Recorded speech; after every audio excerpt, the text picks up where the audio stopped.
अस्सलाम वालेकुम, आप देख रहे हैं GTV न्यूज। मैं हूं साजिद हसन और मैं हूं जावेद यारी। बुलेटिन का आगाज करते हुए आपको बताएं कि वफाकी हुकूमत ने मुल्क में जारी माशी बहरान से निमटने के लिए पुरतायुश अशिया पर पाबंदी आयद कर दी है। मरियम औरंगजेब ने कहा कि मुल्क की कर्ज 25,000 अरब से 47,000 अरब तक पहुंच चुका है। गैर जरूरी लग्जरी आइटम्स पर पाबंदी लगाई जा रही है।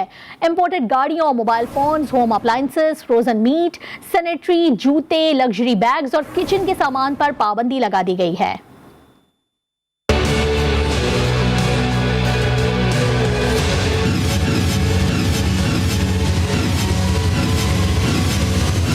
लूट मार करके मईशत को तबाह किया गया और महंगाई की शरह को बढ़ाया गया और जो 4 साल का कर्जा है वो उसका 80% बनता है। 25,000 से 43,000 अरब का कर्जा कर दिया गया। कल ये फैसला किया है कि पाकिस्तान की तारीख में पहली दफा तमाम गैर जरूरी लग्जरी आइटम्स को बैन किया जा रहा है और इसके अंदर फूड आइटम्स हैं, इसके अंदर तज़ीनो आराइश की तमाम चीज़ें मौजूद हैं, इसके अंदर तमाम इम्पोर्टेड गाड़ियाँ बैन कर दी गई हैं। मोबाइल फोन्स मुकम्मल तौर पर इम्पोर्टेड बैन किए जा रहे हैं। होम अप्लायंसेस मुकम्मल तौर पर इम्पोर्टेड बैन कर दी गई हैं।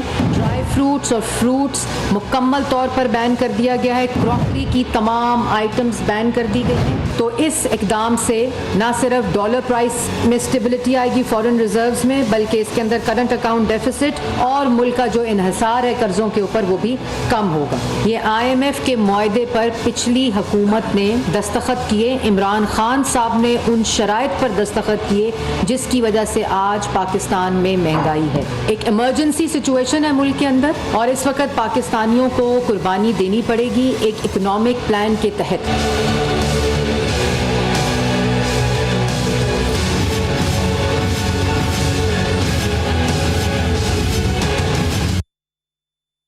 वज़ीर-ए-आज़म शहबाज शरीफ ने कहा है कि मुल्क की ज़र मुबादला बचाने के लिए लग्जरी अशिया की दरामद पर पाबंदी लगा दी है। अपने एक ट्वीट में वज़ीर-ए-आज़म ने कहा कि हम किफ़ायत शारी पर अमल करेंगे। माली तौर पर मजबूत लोगों को इस कोशिश में आगे बढ़ना चाहिए।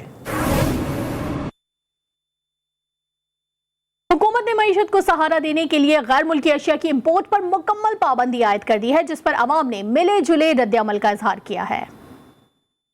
जो बड़े फ़ोन्स होते हैं जिन पे मार्जिन ज़्यादा होता है वो लेना छोड़ देते हैं। अब वो चीज़ ही नहीं आएगी तो फिर मेरा नहीं ख्याल कि इंडस्ट्री चल पड़ेगी। हर चीज़ आप देखें तो वो दिन ब दिन बढ़ती जा रही है, तो आवाम काफ़ी मुश्किल में पड़ चुकी है। पहले भी टैक्स जब इन्होंने इंक्रीज़ किया ना 40 से 50 पे किया है, फिर उन्होंने 80 पे कर दिया है, तो काम स्लो हुआ है, लेकिन ये ओवरऑल फिर रनिंग में आ गया। अभी इन्होंने बैन करके ना इन्होंने बिल्कुल बिजनेस बिल्कुल जीरो कर दिया है। हमने हमेशा कहा कि लग्जरी आइटम्स को आप बैन कर दें और वो हुकूमत ने होश के नाखून लिए। मैं समझता हूँ कि थोड़ा सा देर कर दी फैसला करने में, इनको ये फौरी कर लेना चाहिए था। बिल्कुल भी ठीक फैसला नहीं है ये, इस तरह तो नहीं ना होना चाहिए। इम्पोर्टेड चीज़ें अगर बाहर चलती हैं तो यहाँ पर भी तो चलनी चाहिए ना। अब इस वक्त हमारा इतना क्राइसिस आ रहा है करेंसी का, तो बाकी सब अफेक्ट करने से बेहतर है कि आप कुछ जो लग्जरी आइटम है वही बंद कर रहे हैं ना, तो अच्छी बात है। I am happy with it. Sir जितनी इम्पोर्ट कम होगी और एक्सपोर्ट ज़्यादा होगी यही मुल्क के लिए बेहतर है। बिल्कुल सही काम किया, जिन चीज़ों पे इनने पाबंदी लगा दिया इसके साथ जो है ना डॉलर भी नीचे आ जाएगा। ये अच्छा कदम उठाया है, इससे महंगाई का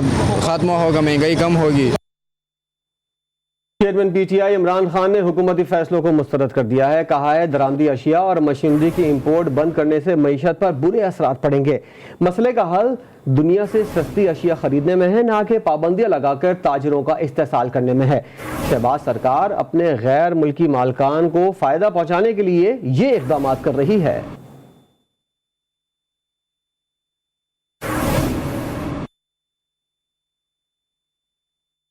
फेडरल बोर्ड ऑफ रेवेन्यू की तजवीज़ पर कार डीलर्स और खरीदार दोनों परेशान हैं। डीलर्स का कहना है कि 1000 सीसी से जायद गैर मुल्की गाड़ियों पर 100% ड्यूटी बढ़ाने का मतलब कारोबार का खात्मा है। खरीदार कहते हैं कि गाड़ी का हुसूल एक ख्वाब बनकर रह जाएगा।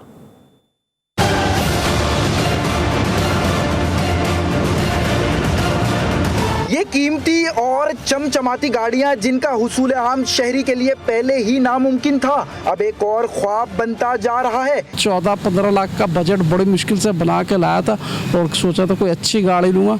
2015-16 के मीरा 20 से कम नहीं मिल रही, तो गाड़ी सोचे बहुत ही मुश्किल हो गया गाड़ी लेना। FBR की जानिब से 1000 सीसी से जायद गैर मुल्की गाड़ियों की दरामद पर 100% ड्यूटी के इजाफे की तजवीज़ पर कार डीलर्स कहते हैं ऐसा हुआ तो कारोबार खत्म समझें। नहीं, जब गाड़ियाँ डबल प्राइस हो जाएंगे, अगर गवर्नमेंट इस पे भी ड्यूटी बढ़ा देगी तो लाजमी सी बात है लोग गाड़ी खरीदने के काबिल ही नहीं रहेंगे। वैसे ही बाइंग पावर नहीं है लोगों के पास, तो बिजनेस पे तो इम्पैक्ट आएगा भाई, ज़रूर आएगा। के खर्चे पूरे घर के हो नहीं रहे, इतना ज़्यादा स्ट्रगल हर फैमिली को करना पड़ता है, चाहे वो लोअर मिडिल क्लास हो या अपर मिडिल क्लास हो, सब फंसे हुए हैं। फिर यही होगा कि कारोबार तबाह हो जाएगा, बिल्कुल ही कारोबार तबाह हो जाएगा। डीलर्स कहते हैं मौजूदा हालात में शहरी 660 और 800 सीसी गाड़ियां खरीदने की कुव्वत नहीं रखते। ताहम FBR की तजवीज़ पर अमल हुआ तो मकामी गाड़ियों का हुसूल भी नामुमकिन हो जाएगा। कैमरामैन अली जाफरी के साथ असगर अजीम, GTV न्यूज़, कराची। खबर दें आपको कि क्वेटा के इलाके कलीपाइन खान तौहीदाबाद में धमाका हुआ है। पुलिस का कहना है कि धमाके की नौयत मालूम की जा रही है। इस हवाले से मजीद जानते हैं ब्यूरो चीफ क्वेटा बुशरा कमर हमारे साथ मौजूद है। बुशरा, इब्तिदाई तौर पर क्या इत्तलात सामने आई? जी, ये इलाका है किलीपाइन खान तौहीदाबाद, जहाँ पर अब से कुछ देर कबल जो है एक जोरदार धमाके की आवाज़ आई थी, जिसके बाद पुलिस ने जगह का तयन किया और जगह पर पहुंची तो यहाँ पर 3 मिट्टी के मकानात जो है वो मुनहदिम हो गए हैं, जबकि एक शख्स जो है वो मामूली जख्मी हुआ है। इस वक्त BD टीम जो है वो जायवकुआ पर पहुंच चुकी है और धमाके की नौयत का अंदाजा लगाया जा रहा है। जायवकुआ को जो है वो चारों तरफ से कर्डन ऑफ कर दिया गया है और कोशिश शुक्रिया बुशरा अपडेट करने के लिए। खबर आपको देंगे, बदतरीन माशी बहरान ने श्रीलंका की लंका डुबो दी है। कर्जों की अदम अदायगी के बाइस तारीख में पहली बार श्रीलंका दिवालिया हो गया है। श्रीलंका में महंगाई की शरह 40% तक पहुंचने का इम्कान है।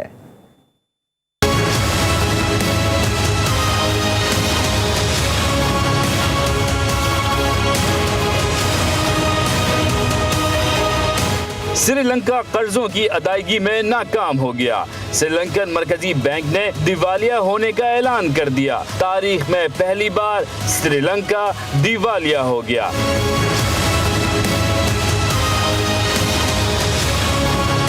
श्रीलंका को 70 सालों के दौरान बदतरीन मालियाती बहरान का सामना है। मरकजी बैंक के गवर्नर ने अपने ऐलान में कहा कि अब मुल्क दिवालिया हो गया है क्योंकि हम 18 मई तक कर्जों पर आयद सूद की अदायगी करने में नाकाम रहे।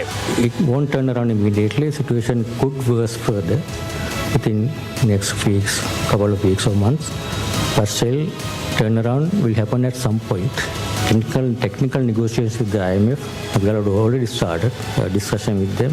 We will continue to do in a much faster pace.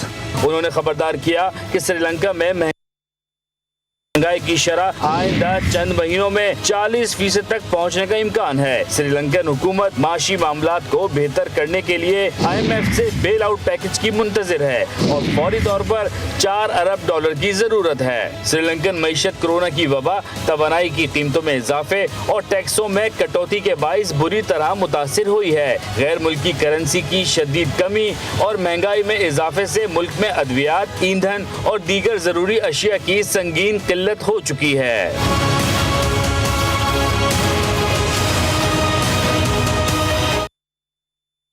Sri Lankan women's cricket team T20 और वनडे सीरीज खेलने के लिए कराची पहुंच चुकी है। पाकिस्तान और श्रीलंका की टीमें 21 मई से साउथ एंड क्लब में ट्रेनिंग करेंगी। T20 सीरीज के मैचेस 24, 26 और 28 मई को खेले जाएंगे। वनडे सीरीज भी कराची में ही शेड्यूल्ड है। एक ब्रेक के बाद हाजिर होंगे हेडलाइंस के साथ। देखते रहिए GTV न्यूज़।